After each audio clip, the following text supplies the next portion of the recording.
second indication would be when I wrote my first book, and that came out. I was able to successfully launch that one. Then when I became a professor, I was able to come back and do it again for a second semester. So there were all sorts of indications along the line that, okay, you're on the right path. Yeah. For someone in the DJ world, the bar to becoming a DJ, it's very low. You just sit in your room and you can do whatever you're going to do, turntables, CDs, whatever it's going to be. But to get gigs, to build a business that's more than just like, if I don't work every day, I die, right? Like to get above these levels. How hard is that? Like, you must know a lot of DJs. How many of them actually get to survive and make a living as a DJ? Yeah, I think that if they're trying to make a living, the numbers are much, much smaller because a lot of people do it as a hobby, or they think they want to go out and get gigs, but then either they experience a gig, it's not what they anticipated, or they hear no a bunch of times and they're like, oh no, this is not for me, or they have to handle, some not angry crowds, but some very aggressive crowds, and they're like, no. Yeah. So a lot of people stick to the bedroom DJ, they might stream or whatever, but to do it for a while, be consistent and be able to earn a living, it takes a lot of time and a lot of work. So I'm pretty good friends with the DJ from the Dodgers. His name's DJ Severe. He's a good dude.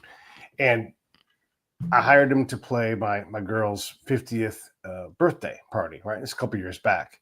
And one of the things DJ Severe does, he looks from his perch at Dodger Stadium. And he probably is the most live listened to DJ in the world because, he's got 4 million plus people every year. And he watches the heads, if they're bobbing, if they're grooving, and he's got to deal with a lot of crowds, famous people showing. If Babyface is in the crowd, Babyface goes to Dodger games, he's got to do a little drop in, right? Within everything else they do. And so here's how good DJ Severe is. The cops come to our party for the second time. And as they're walking up the drive, they're grooving. DJ Severe has the crowd working. And that, I think, to me is like, that's what the money is worth, right? Like, it's one thing to make a playlist on Spotify or whatever, but a DJ is in charge of like getting you to feel good, getting guys and girls on the dance floor, guys and guys, girls and girls, whatever it's going to be, but getting that magic to happen. Is that a common skill, or is it, that seems to me to be like the gold standard. Is that common though, or no? I think with the best DJs, they know how to read a crowd. That's kind of basically what you're describing, like reading a crowd. No one crowd is ever the same as the crowd the next day. And that's a skill that you're always practicing, and it can always change based on the times, what's going on in the world, what's hot in terms of music. So that's one that just takes years and years of practice, but you're always practicing and you'll never be able to perfect that. So it's just trial and error, what works, what doesn't work, and kind of dig it into your bag. Yeah. Yeah. What's in your bag? Well, we got to get you on the turntables that you can see. So there's a lot there. There's a lot to pull from. Yeah. But I mean, there are songs that just work, right? It's like when you're a comedian, you have jokes that work. And even if it's a different framework to get to the same result, you just know what works. So what works? I mean, most crowds, like Michael Jackson works. You have a track like Usher. Yeah, that's a popper song that crosses over. Yeah. There's even some classic Bee Gees music that works. Some of your old school classics. Now, a lot of Bruno Mars will work nowadays. It just depends where you are. If you're in Southern California, Kendrick will work. It just depends on where you are, the age demographic of who you're playing, whether or not it's like a personal gig or a corporate gig. It all depends. But there are songs that work. And then you try new things to see what works, what maybe is becoming like we'll call it like a new legendary hit, something newer that comes out, but it's going to kind of be timeless. So we can't see that now, but maybe in 5 years, like, okay, that still works, and that still works 5 years from then. So yeah. Yeah. I think that Levitate song by Dua Lipa is one of those modern classics, and that'll get people on the dance floor. Yeah, that works. Let's see in 5 years if it still works. So that works now. Is that just 5 years? I mean, 5 years, so now it works now. So let's say you keep playing it. It's 2025. Does it work at 2027, 2030? And then you'll see if that kind of lasts the test of time. Like, Michael Jackson came out in 83, I think, 82, 83. That still works, Yeah. There's some songs by like Parliament Funkadelic, they work, and that was like in the 70s. So you just gotta keep keep thinking, keep testing. Prince, I mean, good Prince songs Oh, work too. So there's lots in the bag there. yeah, lots in the bag. What about so these are songs when I was young that would work no matter what. If you played Funky Cole Medina, It Takes Two, Sir Mix-a-Lot, almost any Sir Mix-a-Lot, but really only one song now, I Like Big Butts. But do those songs hold up? Yeah, I think It Takes Two. That will work. Yeah, it depends. Hmm. Baby Got Back. That's a good one. That's a classic. Yeah. Although Sir Mix-a-Lot might earn more money off another one of his songs that's a little bit hidden. Um, Which one is and that? Swass. So if you listen to Swass by Ah. Sir Mix-a-Lot, that's actually the Pussycat Dolls' Don't Ya. They just kind of took Hmm. that beat and made it, and that song's a let down. That's one that's pretty timeless, and he probably makes, if not as much, maybe a little more than he does with I Got Big Butts, um, Maybe Got Back. But yeah, so that's one. It Yeah. depends. It depends, but Yeah. those are a couple there. Yeah. Yeah. I do. Let's talk a little bit about your book that deals with R&B groups, The Quiet Storm. What Yes.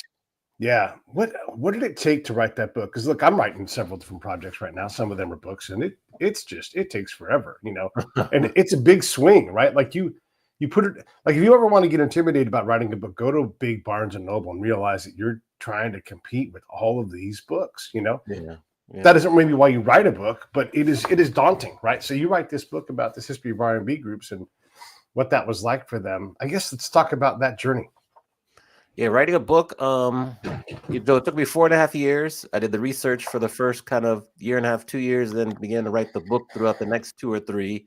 I always say that writing a book is kind of hard because you have to finish it 3 times. You have like your Mm, first final manuscript, then you have your first edit, then you have your second edit. That's 3 times. If you do an audiobook like I did, you have additional edits. And it's really just a testing like resilience and sticking with it because you can get mm, distracted. There are times where there are things happening in life where it might cause you to pause. yeah. Um, and then for me, also the extra step was just getting the pictures of photos for the book, which really kind of helped the book come to life. That took a whole extra 5 to 6 months Mm, between finding the photos, negotiating for the rights, renegotiating for the rights. Um, and so, yeah, that's a daunting process. But if you stick with it and you're committed to writing the book, you'll find a way to finish. It's not easy though. I won't lie. It is not easy. That is a difficult process. I took your what R&B group are you Okay. test, and I got Destiny's Child, Okay. and I Yes. thought that was Embracing great. failure. Embracing failure. Yes. Yes. Yeah, yeah. Well, and also, so this is just a little backstory here about the show. When we first started, one of the very first people we got in the show was Dwayne Wiggins, like episode 6. And for those who don't know, Dwayne Wiggins was from the group Tony, and he passed away, gosh, about a week Last ago. week. It seems like Yeah. now. Last week. Yeah. And boy, he was so great for us. He was inspirational, and he didn't have to do any of this. He's trying to get a business off the ground. He's got this studio that he bought, but he taught us about how he coached and put through Rock and Roll High School Destiny's Child back in the Hmm. day, and like Hmm. how he'd seen them when they were super young, like Yeah. really, really young, like so young. He's like, yeah, come back in a couple of years if they're still at it. Let's talk, and then it happened. And he guides them. And what he was telling us about Beyonce was trying to get her and the whole group to think way bigger, kind of like your 14-year-old kid, like this is what you can imagine, Hmm. but resist that and get bigger, and whatever, like whether you're selling tequila or, have a clothing line, whatever, like, you can't think of those things when you're 8 years old, 10 years old, 14 years old. And so that's kind of one of the things he did with them. And he encouraged us to do the same thing. And that requires a tolerance for ambiguity, a tolerance for failure. Hmm. You have to be able to say, like, I need a great, and the thing I learned from all of this process, not necessarily from Dwayne, but that great ideas are common. It's that next step to actually execute something on that great idea, follow through, generate a new great idea, do the same process, and that iteration of like taking something great. And that means a lot of other great things just die. They don't make it. And you can't be afraid of that, because if you're able to get a great idea, big deal. Can you put a manuscript together? Yes, I did. Do you still love that project? No, I don't. But yeah, but you have 10 manuscripts, and so of course all 10 don't graduate, and learning that, man, I learned that stuff partly from Dwayne, because there he was. But I will say this about Dwayne, this gets back to the book. Dwayne, like everybody in the music industry, has sharp elbows. And if you want to make money in the music industry, no matter what ethnicity you are, no matter what genre you're in, you have to be worth it. to someone who can bring you up to a next level, if that works. Mhm. And so they're working on the same principle. I can go find you 100 great groups that should be bigger, but they don't all get to be bigger. And so it's got to be worth my time or your time or her time, this company's time to invest in you, knowing that most of you are going to fail. And so those sharp elbows, that's what it's required. Like not everybody from Billy Joel's band gets to go to the big time. Nope, got to cut them dudes loose. They're all expensive. Cut them loose.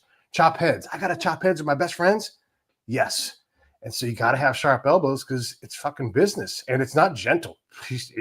Show business is not a gentle business. All right, I'm going to shut up and let you fill the blanks in from there.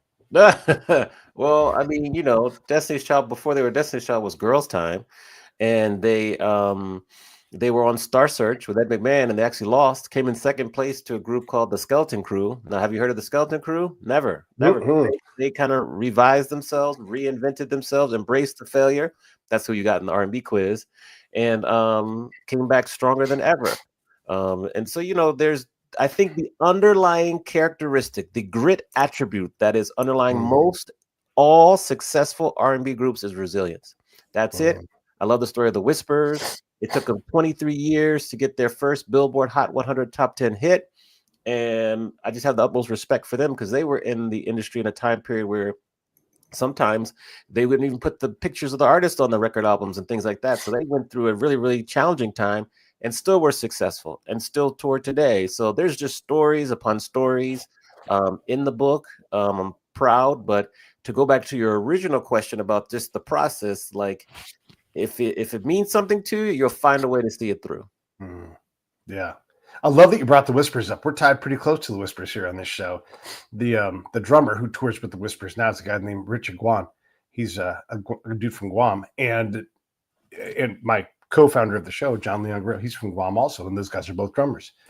And Rich talks about, you would never, like if you were to say list 100 groups, most people will not even think about the Whispers. It's really easy to pass them by.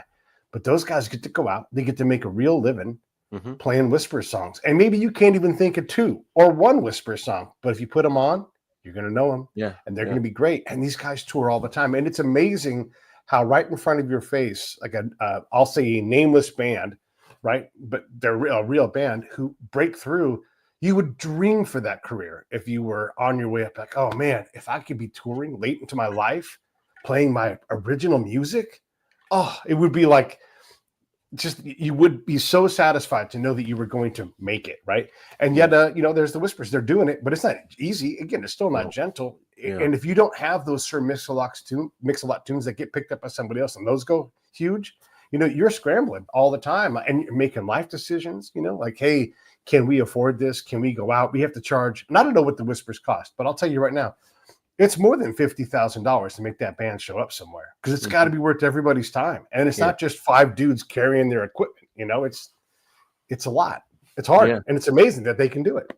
Yeah. Yeah. I think, another topic to discuss is just music education, because I'm a music professor. I teach music business. Like the Whispers, they learned a lot of hard lessons. I think, they're going through the process of re-recording all that music so they can own more the masters. Hopefully they own their publishing so that if their song gets placed in a movie, TV show, video game, they can earn money that way.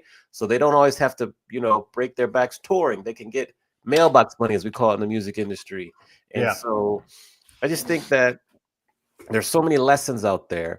And, one of my passions and missions is to help close the knowledge gap between the music acts, the musicians, and just the rest of the industry so that they can make better business decisions. They know, how to control and own as much of their IP as possible, and to, song splits and all sorts of things. Because even you could look in the music newspapers or music websites yesterday, and there are always artists that are complaining about they don't own enough of their music or they want their music back. So we need to educate musicians better so they can make better decisions. Yeah. Is it possible though, when you're coming up to retain ownership reliably? I know some people get to, but you also need those favors. You need the influence of whoever it's going to be, who you're like, man, that was a terrible contract. Yeah, but look where you are. Like, you sometimes need that contract to get up. So how possible is it for someone who's young, who doesn't have an audience, who needs an audience? Like, they got songs, but they don't. You know, like they do the deal at the clubs, and this is one way to grow is like pack this club, we'll have you back. You know, build a crowd, right? And if you can, you get to play more. And if you get to play more people find you, that kind of thing. But that all costs money and time and hustle. Yeah, I think, well, hustle is a good word for it. It costs money, it costs time. You have to hustle. I think what you're seeing now is you're seeing the most successful artists they'll develop their fan base kind of one person at a time, so that when it comes time to get with the label, they have a little bit more leverage. So if they have like, and I hate to use this metric, but if they have a certain number of like followers with a high engagement rate, because you could buy followers, but if you have, a good amount of followers with a high engagement rate, if your email list, which I think is one of the most important things, if you have a really strong and thorough email list, and then you're bringing this to a label, then you have a little bit more leverage to say, okay, well, maybe, you all own, 80% of the master, I own 20, but it will revert back to me in like 5 years instead of 20. Or, with publishing, really encourage artists to try to hold on to as much publishing as possible, because that's the money that'll pay you for years to come. Maybe, I'll own 75, you can own 25%. Just if you come to the label with a fan base, primarily a strong email list, they're going to come to your shows. They're going to buy your merchandise when it comes out. And if you can kind of follow that path, I like to use the Kevin Kelly's 1,000 True Fans. If you can get that and then duplicate on top of that and then duplicate that again, and you have a strong fan base, that will give you the ultimate leverage to maybe have a conversation with the label instead of having them just talk at you. I think Chappell Roan's a good example of that. She's been grinding away for like 12, 13 years. She's got a strong, rabid fan base. So she has a little bit more leverage with that, So that's a way that artists can partner with a label. And maybe, nowadays you're seeing it's more like artists, you don't have to choose everything a label's offering. Maybe you just want to partner with a label for distribution. And so then you can kind of enter into a distribution agreement. You don't have to sign your publishing away, your masters away, but it's really up to the artist to know it, but to grow their own fan base. And I really push the email list before the followers and that. And then also, YouTube's another good platform. Like, don't just depend on like the hot ones like TikTok and Instagram. You have the others, but really, really try to have a strong owned media platform, which is like your website, your email list, and all those. Yeah, boy, you just gave me a lot of great advice there. It's true. And just like, let's just do the numbers. If you are a solo, here's the thing that people don't realize. Like, okay, it's one thing to see a dream and be like, I'm going to work hard to get that dream. But we've had Timmy Kelly on the show, right? And when him and his buddy drove down to Atlanta on bald tires on a car that was a one-way car, the ship was burning when they were sailing it. They forget burning the ships when you got there. That ship wasn't going to go back. And then they got their break, and they didn't leave that studio for like 2 weeks straight. Like, bring the pizza in, we're not leaving, we're working. And that's what you're competing with. We know Sly Stone through the show, right? And Sly was sitting to us and talking to us, and as scrambled as his brain is after a lot of hard years, he's got so much wisdom. And one of the things he said to us was, if my music isn't good enough, I don't deserve to eat. It's amazing when you think about, like, that's what it took for this incredible person who's got this fountain of music just flowing through him all the time. Or like the guys from War, the band War. We've had a couple of them on the show, and they all talk about time when they would divide up a cheeseburger 5 ways. So that's what they got to eat. That's what they could afford, right? But they were in it. And so when you think about, like, oh, I'm all in, like, well, are you? Yeah. Are your pants on the table? Are your keys on the table? Because that is what you're competing with. And the emailing list, like, it's some of these things are mundane, right? Like, build an email list. I mean, sit down, create good content, start a podcast, do something on Instagram, or whatever it is. But also get out of your house and go meet people who make big music. Yeah, they're all looking for you. So go be fucking available. And that means that you don't get to look. I'm just going to pick on the music industry. You can't sleep into 3 o'clock in the afternoon. You got to get out when the business people are out. You got to go meet people. You got to do gigs. You got to find open. You got to do all that stuff, and you have to outwork your problems. When you don't have any money, that's what you got to do. At least this is what Pete thinks. Yeah. Well, Pete's right, because you got to hustle. Networking. I think that's. I'm glad you mentioned that, because I think that's another underrated way to build relationship, build your audience. Like, I think, especially nowadays, one of the most powerful ways to grow your audience is collaborating with other artists. So if you have a band and maybe you're going to do a show and you're collaborating with 2 other bands who will maybe open and close for you, but you tap into their audience and, I'll go back to the email list, maybe they're going to email their followers about you, then you'll do the same thing. But then also social media, you have the collaboration feature across so you can tag them and all that. But if you can tap into the audiences of other people, specifically, bands that are kind of in the same genre that you are, it's really hard because grew up, I'm a competitive person playing soccer and all these sports and everything. But if you can kind of get past that and you can collaborate with other people who are kind of in the same space than you, you're actually going to lift each other up and go further than you would if you're kind of on your own separate kind of avenues. And so I just think that's part of networking. And a lot of people don't want to get out and meet other people, or they don't know how to network. They don't know how to build authentic relationships. And you don't just want to, you want to be of service. You don't want to be out there asking for something. Say, I just stopped by your show to support. Good show. See you soon. And just rinse and repeat, and then, maybe invite them to one of your shows. Just say, stop by if you like. Then maybe you say, oh, if you're free, can you open for me? Or, oh, if you need someone to close, oh, can you close for me? But then what will happen is that there's something will always happen. Oh, our opening band didn't show up, or, oh, we're double booked. Can you fill in for us? And then there you have it. So network. Yeah. Man, you just said just availability and reliability. If you can trade in those, man, and energy, right? Like, okay, so a lot of what I've learned about doing this show, like the show itself doesn't pipeline mailbox money into my pocket very much, a little bit, but not enough to do the show. But like you and I now are connected, and you and I both know there's value in this, right? And so I'm going to spend some extra time. I'm going to put these shorts out, and people are going to see you, and we're just going to exist a little bit more after this show than we did before. And we're both doing fine with what we do, but you're like, it's an investment in me, and I'm going to do my best to do this. And when I hear of a project that someone, I'm like, oh, you got to talk to Amani. It's perfect for you. I'm going to send people your way, like, hey, you should know Amani. And all of these things like energize the network. And my show is valuable because I just know that there's value all throughout what I do. And even if this is a seed that never grows, we could do another show. We could have you and I want to have you and DJ Severe on. I want to talk with both you guys because that's cool. And it's good for you. It's good for him. And all of these things go together. They don't look like a paycheck in my pocket. But then when someone's like, Pete, you were super helpful for us. We did a bunch of business. We didn't bug you with it, but thanks, man. Here's a check. That happens often enough that I'm like, oh, there is something here. And the projects get bigger. The connections get bigger. And all of a sudden you realize, like, I thought I was going to be this pop star. I mean, how many people is this the story for? I thought I was going to be a pop star. And it turned out I'm a badass music executive. You and I can both name people right now that could have maybe had a great pop career or a middling pop career. But what they did was blow the roof off the place behind the mic or in front of the mic or whatever you want to call that space. Yeah. One of my favorite stories that speaks to what you just said is like, I thought I was going to be a pop star, but then I ended up being a legendary songwriter. And who comes to mind for that is like Jonta Austin. So Jonta Austin is a legendary songwriter, but he wanted to be an artist. And I think I forget the person he talked to. We had a conversation with someone because they wanted him, Jonta, to give his song to, I think it was Tyrese.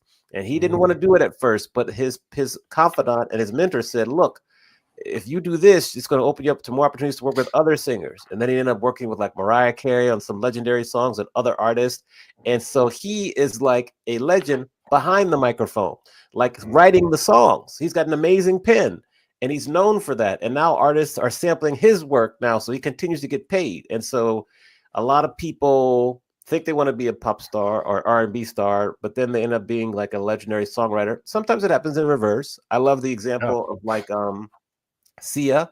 Sia is an artist and she is a phenomenal songwriter. And then she went out on her own and did really, really big things and everything. So she started kind of reverse. Whenever we talk songwriters though, and this is one of the facts I learned in the book by doing the research, is that we have to really, really give the flowers and respect like Smokey Robinson. Smokey Robinson has one of the most amazing pens that is in history, and it's not really kind of talked about a lot outside of the R&B space. Like he has written some legendary songs. His lyrics, I mean, the tracks of My Tears, he came up with those lyrics while he was shaving, looking in the mirror. And so they're just stories after stories about that are phenomenal. And I'm so happy that I discovered these stories while doing the research, so then I can continue to spread the word.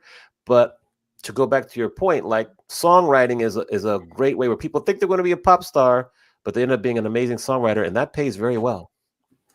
Boy, it does. And if you can write songs, like I'm a failed songwriter, I can write a song, but I'm not like that. We had Allie Willis on the show.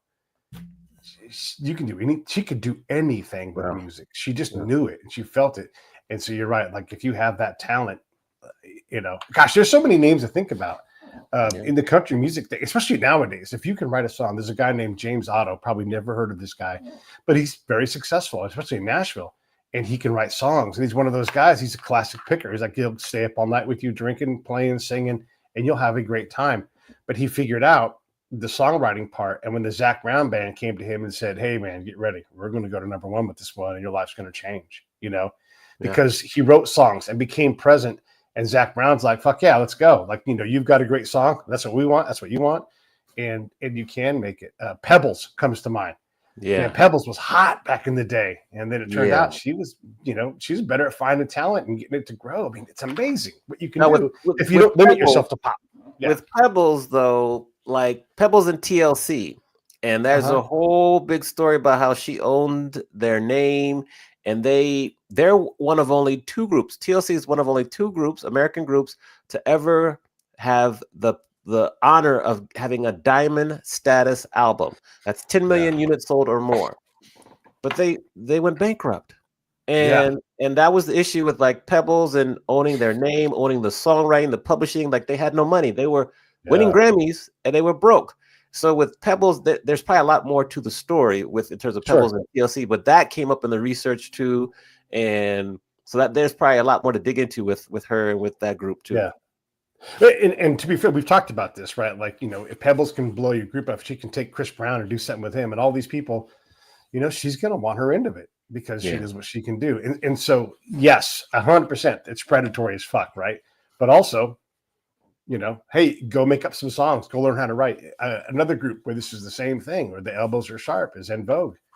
And Tommy, we've had Tommy McElroy on the show, and look, he's writing the songs. Those ladies go out, they get paid, and they don't all want to perform as En Vogue anymore. That's up to them. But Tommy, he gets paid all the time because he wrote those songs. He got that great lick that's been made into all kinds of things, from I Got Five on it and all that. So it's hard. Go write songs, right? Like write songs. Get shit published. Not only go write songs, but be educated enough to ask for certain splits or rights when you release the song. Like, it's okay to ask for some songwriting credits as an artist.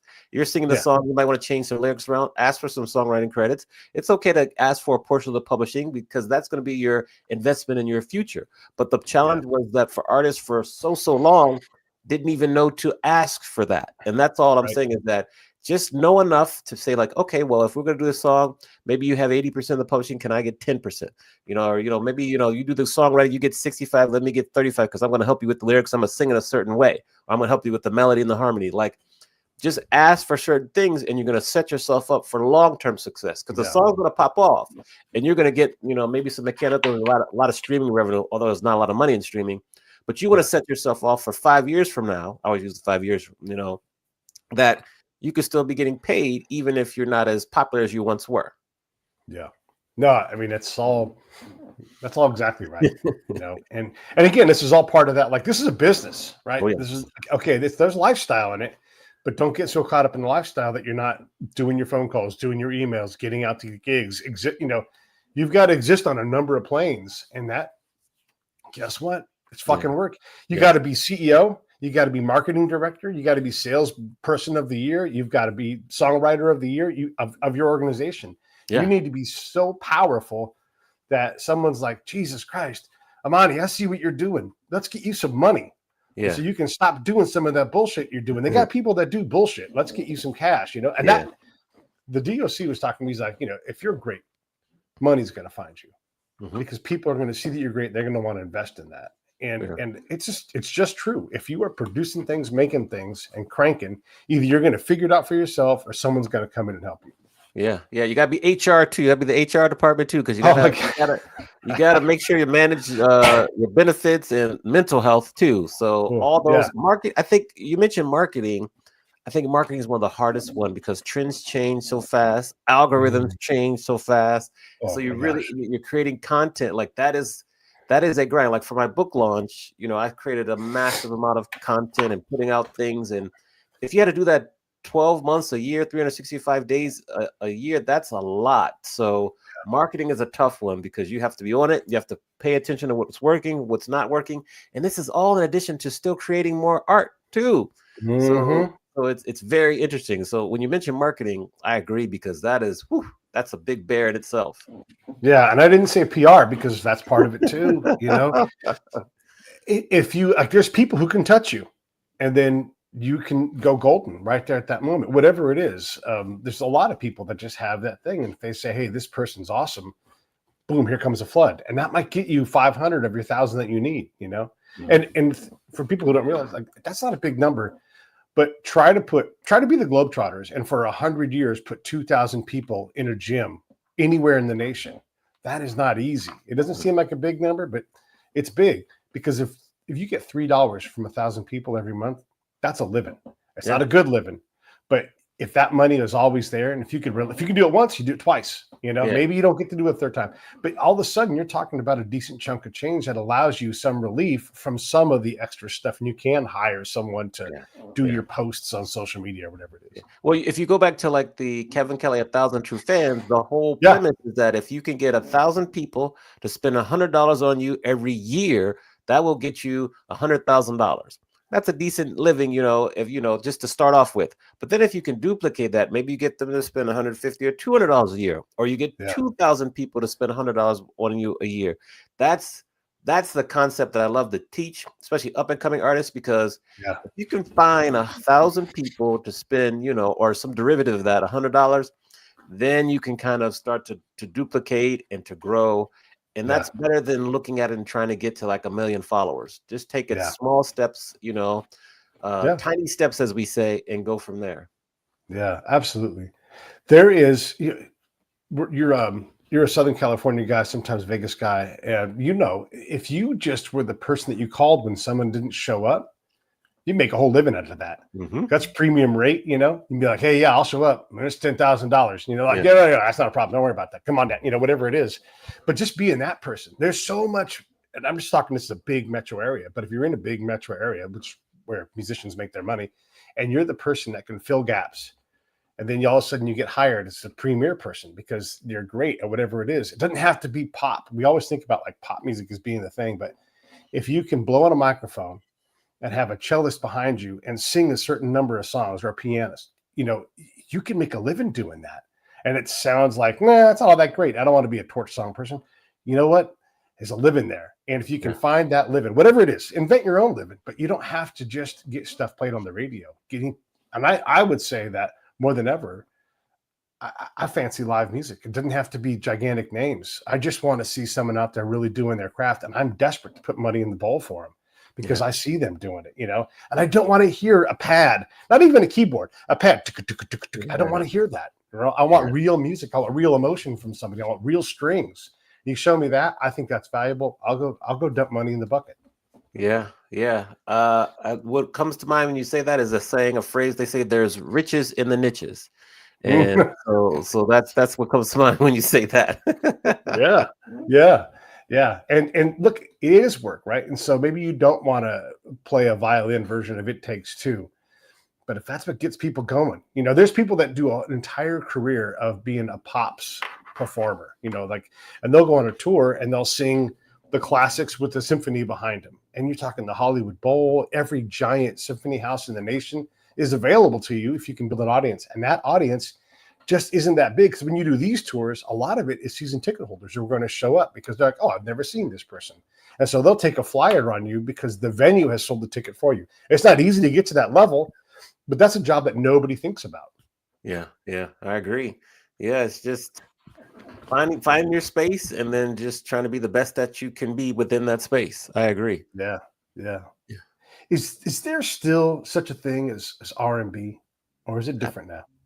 Oh no, absolutely. There's R&B. I think the challenge, we look at R&B, a singular acts like you have a Luke James, Leela, Hmm. Leela James, Kaylani. You have Jasmine Sullivan. I mean, the list goes on. Tank. So there's lots of singular acts. There's also the legacy acts. Like you still have the new Hmm. additions. You got Charlie Wilson. You've got, these SWVs. So the legends. The challenge is you have SZA, you have her, which I think is still R&B. The challenge, Hmm. I think, is that the groups. We grew up in an era where groups were dominant, and a lot of people don't realize that when I'm talking about Billboard Hot 100 hits, this is the chart that measures all genres at once. And when I Hmm. say that R&B groups dominated the charts, they had 5, 6, 7 groups and songs in the top 10 for a extended period of time, especially in the 90s and the 70s. Like that never happens anymore. And so it's like, what happened? And of Yeah. course, it comes down to money and kind of getting along with people in a group.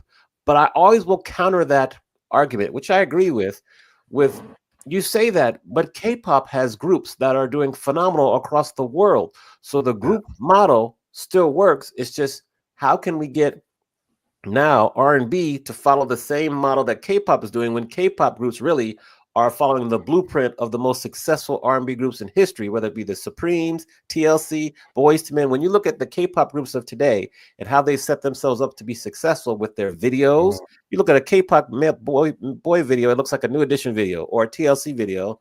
How they've set it up now with their merch, with their touring, Yeah. it's identical. So the question is, well, why can't we duplicate that with R&B groups? And and so that's something that needs to be answered, and there's a lot of layers to that.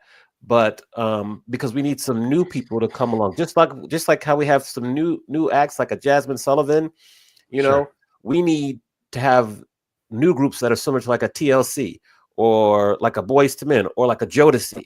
Like we Yes. need to have that. And then a lot of things that you look and you're like, well, why does R&B get less publicity? Well, in addition to all the reasons I mentioned in the book, you know, there's no more shows like an Arsenio Hall show, gone, which was a primary earned media, the primary promotional, no more Soul Train. You Hmm. don't have, and I talk about this in the book, you don't have publications like an Ebony, Essence, Jet, or Vibe magazine, which would really highlight these type of acts. And it's like, what's coming to replace these publication and these TV shows? Because that is the way where the word got out and people would learn about it. And it's kind of missing now. Mm. And so I definitely think that R&B is still alive and well. It just might not be talked about in the mainstream as much as before. Back in the day, R&B didn't have to compete with EDM music. R&B Right. didn't really have to compete with like Afro beats and Amapiano, which I love. So how can, and I'll say we, because I'm trying to represent R&B as a genre and R&B Sure. group as a part of the genre, how can you maybe rise to the top again? And will it happen? I don't know. I'm not sure in terms of groups, but I do think that the genre is still alive and well. I mean, you listen to all the popular hip hop songs of today; they're sampling all the R&B acts. I mean, look at Luther by SZA and Kendrick. He's sampling a Luther song that was a famous song. So Hmm. the sample world tells you about that, and we talk about samples in the book too. So Yeah. that's my long answer to your question. I love it. No, it's great. This is a great conversation though, because if you're that person, it's like, we're that group, Yeah, and, yeah, they're trying to get discovered. You're going to go right back and be like, build an email list, yeah. have 1,000 people know who you are. From those, get some of them to be great fans. That means you have to work. And look, go work 16 hours a day and work 10-day weeks before you take time off and then get back to it again. Because a lot of this just is pushing corn into the mill and just Mm, grinding that corn mm, up and getting mm. something out. And a little sack of something comes out each time. And you get better at that. And you're like, oh man, I can put a motor on this mill. I can go get corn, and you will figure out whatever it is that you have to do. But you Yeah, got to do it. you got to You do can't it. wait. No waiting. Got to keep moving forward. I think nowadays we see with the success of TikTok, and a lot of artists and maybe in singular and groups will pop off on TikTok. But I would encourage people definitely play the TikTok game. Like you do that, Sure. but have a catalog of songs that are ready. So when you do get your moment on TikTok, people will then find all your other music and you're still creating more music so you can capitalize on that momentum. The challenge we see with a lot of artists who kind of blow up on TikTok is they can't sustain it.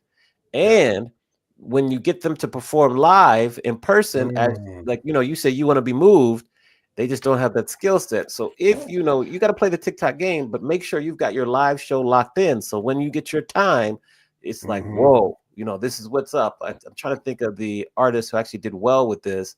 Oh, he had the country song that crossed the hip hop song kind of crossed over with country during the pandemic. Oh, what's his name? I forget his name.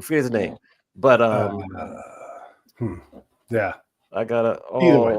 Anyway, don't work too hard. You'll think of it, and then you'll say it, and then we'll get it. It'll be there. Yeah. But you're right. You're right about all of that, and the music industry is a great place to go out and meet somebody. What are your thoughts on? There's a lot of folks out there, and in fact, you're one of these people too, who like, here's how you get help. You put this much money in my machine, you get this much value out. If you want to invest in your career, you can do that. There's a lot of producers that are like, they're just like, hey, I know the people. Don't just send them your demo. Everybody does that. Here's what you do. You go through this process, and then you do that process with them. Yes, that costs money, but it's an investment in your business, an investment in your career. And if you are built for it, that is a great way to maybe cut in front of line. You're just trading money for time, but man, oh man, there's real value in that kind of thing. And there's a lot of people in that business. Yeah. Oh, the artist, I think it was Lil Nas X, Old Town Road. So he did well. Right. He popped off on TikTok, and then he continued with his singles. He had his show. He was locked in. So I love his example. In terms of like helping artists or producers, like I have a coaching program where I coach, musicians. I help them learn about how to make better business decisions. And so that's what I always recommend. Just, join the coaching program. I'll teach you the things. You can see what you want to apply, what you don't want to apply. And I think that's a very effective way for people to learn and to really start to grow, promote themselves, probably the right way, but also have a more well-rounded background so they understand about email lists, marketing, paid media, networking, how to tap into associations. If you're a songwriter, what associations should you be a member of? Just all sorts of things that you might not think of. A sync music strategy. If you really, really want to get your music in like TV shows, films, video games, I'm going to outline a very, very effective strategy for you to help you with that. And it's going to be authentic and organic. And, maybe, your song might not be placed in the next Mission Impossible movie, but if you get your song placed a couple times in a Netflix TV series or Amazon TV series, then that's going to give you some good money there, and you don't need to be out all night touring. So I just have a program that I walk artists through, or musicians or music industry professionals who want to get promoted. And so that's what I share my coaching program as a way for people to kind of tap in, learn more, and then see what they want to apply to their career and their profession. Yeah. And there's shortcuts, right? I don't want to call them shortcuts, but you're cutting out a lot of that time on the mill grilling or turning it yourself, right? And so you're saying, hey, Amani, what do I do? And you're like, do this, this, this, and this, do this in this order, repeat, yes. and do those things. And if you don't want to do that, you can outwork that problem, but you are going to spend a lot of time. And so what I'm going to tell you, if you're a young artist, is go drive Uber specifically to make the money that you got to put into someone else's pocket to have them invest in you. You still keep all your own stuff. You're learning the trade from these guys. It's like the old days of learning whatever trade it was. You spent time. You didn't get paid anything, So you're going to go out and just outwork that problem, get some money so you can go, boom, here's my money, help me. And then be serious about it. Be the best student Amani has ever had. You're going to be successful. It's essentially a guarantee. Pete's going to guarantee it. If you are the best student Amani's ever had, top 10%, you're going to be successful. You're going to find value, and you're going to be like, man, I'm so glad I did that. That's how this works. Amen. Yeah.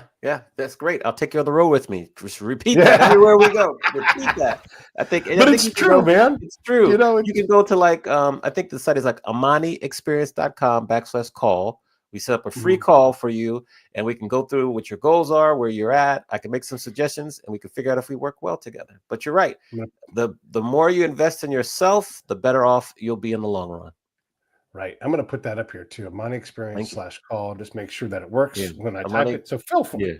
AmaniExperience.com/call. And of course, You can check out my work, the book. That's an example of just the research and all the facts and stories. Yeah, there it is. Thank you. Yeah. Yeah, no So worries. yeah, yeah. Can you make it in Kansas City? Can you make it in Des Moines, Iowa? Can you do it from there? Or do you got to go somewhere else? No, nowadays, absolutely. With the internet and how you can distribute music and how you can stream virtually, and there are venues in Des Moines, Iowa. There's some good venues in Kansas City, also some good Hmm. barbecue. So Yeah. you can make it because the world it's not as gated as it was before. The internet has opened up a different world to you where you Mm. don't necessarily have to live in like a Nashville, an Atlanta, a Hollywood, a New York. That would help, but you can always Hmm. visit. But just the fact that we can transfer, we can have this podcast interview from wherever we are, and you can go and attend events. Like maybe you don't need to live Hmm. there, but you can attend conferences and events in certain cities, festivals. So yes, anywhere you are, especially nowadays with the internet and how easy it is to meet people online and share music and actually send files. You could be anywhere you are and be successful. Yeah. Yeah. Obviously, R&B is a home genre for you. Where else is home for you? What else is comfortable? In terms of genres, like I mentioned, I love Afro beats and amapiano. That's kind of a newer genre that I got into during the pandemic. So I love Hmm. that.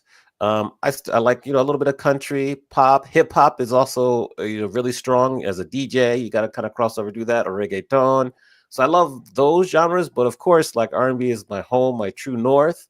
But then there's a couple others that kind of dance around and are in the picture too. But I do love my good R&B freestyle, which is a flashback to back in the day. I love that genre too, Expose and Trenier and all those groups. So Yeah. I have a pretty diverse palette when it comes to Yeah. music, but I think my home foundation is R&B, and then I have derivatives off of that.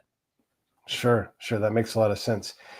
You were saying before, like the Hot 100, right? That used to be filled with, and gosh, I was in high school in the 80s, right? And so you might have Bruce Springsteen, Tina Turner, the Beastie Boys, the Cars, U2. Like it was Yeah. just it was broad, and you got to enjoy things like the Whispers, Hmm. Prince can be played at the same time as Metallica in a Yeah. dance, Hmm. and it was amazing to do that. Is it just that it's easier to do things digitally, and so you don't need to get as broad? I mean, why are our look? I'm an old man. I'm an angry old man. Why are our tastes so socketed into one little thing? It seems like I can't tell the difference between a lot of these artists if I don't spend time with them. Yeah, I think the way that music is distributed now, we've gone through a massive evolution. We didn't really realize it at the time, but with iTunes, that kind of really changed. I don't want to say killed, but it really changed how people consume music. We went from an album consumption kind of strategy, or just the way we consume was album to singles. We could pick and choose what we wanted to hear. So then you get Spotify, and then Spotify kind of introduced the whole playlisting aspect. So you can get a playlist that's just R&B music. You can get a playlist that's just country music. So it kind of put people into more silos, where as before you listen to the radio, you could get a diverse set of different music. We talked about In Vogue earlier. One of my Yeah, favorite examples, one thing that shocked me in the book is that they never had a Billboard Hot 100 #1 hit. They reached number that's not true. two. It's What? true. Wow! Yeah, that's true. They reached number two Wow! several times, but they never had a. But this is who they were competing with, which goes to the point you just mentioned. For some weeks, they were competing with New Kids on the Block. Some other weeks, they were competing with Glenn Medeiros and Bobby Brown. For some Yeah, other weeks, they were competing with Boys to Men, then Mariah Carey, then Led Zeppelin. Then they were competing with Celine Dion. Then they were competing with like the Dixie Chicks. So you could see all the different genres of music groups that they were competing with that prevented them from getting to #1. Whereas yeah, now it's just different. It's just like, it's rare. Like Kendrick, he popped off and made #1. But then you'll have like a Taylor Swift, she dominates the charts. Then you have a Chappell Roan will dominate the charts. Then maybe you might have like Bruno Mars and Lady Gaga, they might pop in #1. Then you might have Chappell Roan. She gets up there, she gets her #1. Then maybe a Drake might sneak in there, maybe more so in the past and recently. but it's just different. And these are different genres of people. But when you look at in the past, like it was just different group. And then if you look at the mid 90s, then you might have like a Snoop or Dr. Dre. They might sneak into number one and prevent them, or Salt and Pepper. And Mm-hmm. so you see just different groups like hip hop, pop, country, all these different genres. That's who they're competing with. Well, nowadays it still kind of happens, but now they have different segmented charts too. So it depends. That's how I'll answer that question, because you have to look for it a little bit. And the Billboard charts are just how we measure success. I mean, you still have the issue of like streaming farms where artists will release music and then they'll kind of get some help from other sources to help get their music into the top 10 with like streaming farms and things like that. It's just different now. It's different, and it affects how we discover music and how we can get presented with music. And it's just different. So we have to change with the times. We can't be that, get off my lawn person anymore. We have to change with the times. Yeah. No, that makes a lot of sense. I was thinking about songwriting, and this is something anybody can do. Heck, now with these chat GPTs, you don't have to worry about the blank page. I'm not saying you want chat GPT to write a song for you, but if it did, it probably gets you 50% of the way to what a good song might be, right? If you want to just focus on lyrics and everything. But there's so many great songs out there that are written by somebody else. I can't think of the song right now, but maybe it's Every Time You Go Away. Yeah, that's what it is, from Bryan Adams. Okay. That's a Daryl Hall song. I didn't know that for years. And then I thought, oh wait, yeah, of course. Like, you can hear Daryl Hall in the music. Man, you cannot write a song better than Daryl Hall. He's so good. He's a bit of an R&B. Would you put him in R&B or Hall & Oates? Hall & Oates is like they're like the more like R&B kind of pop or whatever. Like they were good. Phenomenal artist. I hope they resolve their current conflict. That's never gonna happen. I know. Yeah. So yeah. They went so far as to say it's Hall and Oates. It's not Hall and Oates. It's like that. Yeah. Why do folks get so contentious inside of groups? What do you think that is? Money, attention, credit, and just it comes down to those three things. Like, someone's getting more attention, someone's getting more money, someone's not getting enough credit that they deserve. And it's hard for people to stay together, just like marriages.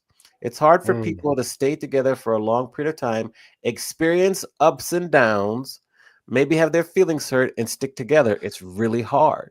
And when you see duos or duets or groups that can do that, they're like unicorns, because it's so rare. And I think that's based on my research and what I've read. It's just really, really hard. Also, communication. Like, and I think all of us are learning how to communicate better as we get older and as we get through the times and more research is done.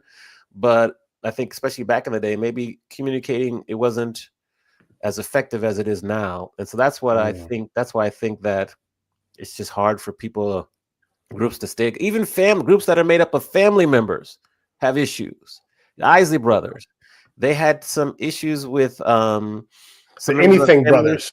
Yeah, some of the families. So there was a subgroup called Isley Jasper Isley, and then they came back to the group and things like that. So it's just I always mention the Isley Brothers because I have, like the Whispers, they are the only group in history to have a Billboard Hot 100 hit in 6 straight decades. It's phenomenal. 6 straight decades. And that's another fact that's not talked about enough, because from 1959 to early 2000s, every decade they had a hit. And that is, I don't know if that feat will ever be met again, because that is just amazing. It's amazing. Yeah. I just said Bryan Adams earlier. I got him mixed up with Paul Young. Paul Young sang that Every Time You Go Away. So, it is amazing. 6 decades. That's insane. It's one thing to have something come back, but they're putting out music that still is relevant. If you love a group today and you support that group, they'll continue to make their kind of music. And if you like that music, you're just going to keep liking it. Erasure has over 15 albums. Ooh, 15.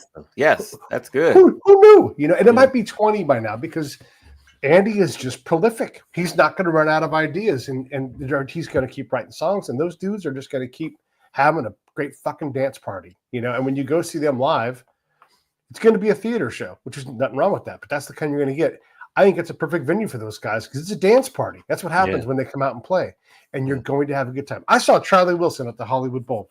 Okay. Not only did he put on a great show, he had a religious revival in the middle of it when he talks about his redemption and salvation. Yes. And man, he is incredible. He had all us dudes. I don't know if you've seen him live, but he does this great thing. I don't want to ruin his show for everybody, but go see Charlie Wilson. He gets all the guys standing up and he starts talking to us, like getting us, drawing us into his Charlie Wilsonness. And then he's like, now I'm going to sing to your ladies. And then he's like taking all the ladies and he's like, look at that dude next to you. And his picture being with Charlie. Yeah. I saw him live. My name is Charlie, last name Wilson. So I love that. Yearning for Your Love from the Gap Band. His autobiography is a great read. I highly recommend his autobiography. It's a great read. He's got an excellent story of redemption where he came back from drug addiction and being homeless. And so with Charlie, there's a fact that I remember I saw him sing. He was like opening act for New Edition. It was Jodeci, then Charlie Wilson, then him. He could sing anyone under the bus still nowadays. Phenomenal singer. The fun fact is that I love that he and Shirley Murdoch were singing backup for Roger and Zapp for their hits Computer Love and I Need a Man. I Want to Be Your Man. And this is in the mid 80s. He was singing backup for those. And you can hear him. Once you know it, you listen to those tracks, he's on it. So he's been putting his work for years through the Gap Band, and just the history of the Gap Band, why they named it the Gap Band has got a place in history. And he's a legend. He's a legend. Man. Yes. It's a miracle he survived too. You can understand why he believes so deeply in God, because only God can save someone that broken and destroyed, And read his autobiography. I highly recommend it. Yes. There's the link for that, you guys. Yes, we're not trying that. We're always paying attention to Amani, but we got to put it for Charlie Wilson. Yes. But this is the thing, man. When you go see live music and you go to the bowl and you pop for the $100 and you bring your girl or whatever it is, you bring your dude, who cares? Whatever you're going to do. But you get out and you go see these people live, and they're great like Charlie is. You'll always talk about how great that show was. You got to go see music. And if you're like where we are here, Hollywood Bowl's available. There's so many great, the Will Turn, all these great theaters in Southern California, but also, goddamn, Vegas. Mm-hmm. You got to have a little coin in your pocket for Vegas, but you can see any night of the week. Same night. You can pick your poison. Bruno Mars, Daryl Hall, Usher, whoever's at the Sphere, obviously a mind-blowing act. And it's amazing to see these groups and these incredible. It really is. If you're in the right kind of place, it's really a renaissance for people playing live. You can still see Smokey. If you want to go out and see Smokey, he still plays. Mm-hmm. Yeah. Great place to be. Great music venues. So highly recommend it. Yeah. Even in your hometown, there's probably music going on most nights of the week. Go downtown and support these people. Where I grew up, it's a town called Benicia. It's up on the water in the bay, up in the San Francisco Bay Area. And there's a little bar called Lucas. Shout out to Lucas on First Street. They have all kinds of incredible people come through there. And a lot of these guys are like, I don't do that anymore, but I love to play because I'm a musician. So they go to Luca and they'll play on a Thursday night. And it's someone who did something amazing before, but now he's in your backyard for free. Buy some beer, buy some food. Yes. And there's all kinds of people like that where if you take the time to go out and do it, like, man, nothing wrong with watching TV, but get out of your house one night a week. Yes. And go live with them. Agreed. Yeah. I don't want to take too much more of your time, man. We've been talking for an hour straight here, so I appreciate it. Everything's been great. Anything else you want to cover before we wrap this thing up? No. I just appreciate you sharing about the coaching, and then of course you put the link to the book, and so just feel free to take the quiz. Take that quiz. Also, buy the book. And if you are out there listening and you're a musician or you work in the music industry and you want to learn more, I'd love to talk to you and maybe set you up and join you into the coaching program. But I appreciate the time, the conversation. It flew by. So thank you. I looked up like, oh crap, I'm taking too much time.